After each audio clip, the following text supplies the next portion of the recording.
حي على الصلاة.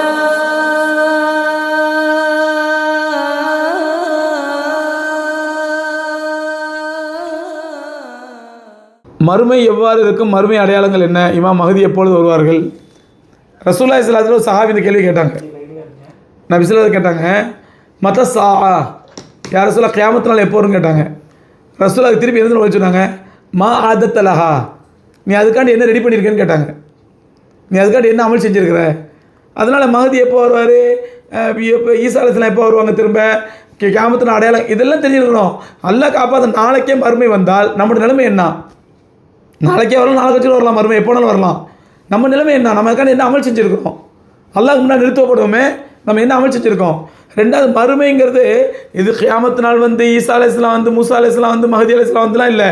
ஒவ்வொரு மனிதனுடைய மரணம் நிகழ்ந்தோடனே அவனுடைய மறுமை ஆரம்பமாயிடும். ஒரு மனிதனுடைய மரணம் நிகழ்ந்துட்டாலே, மௌத்து வந்துட்டாலே அவனுடைய மறுமை ஆரம்பமாயிடும்.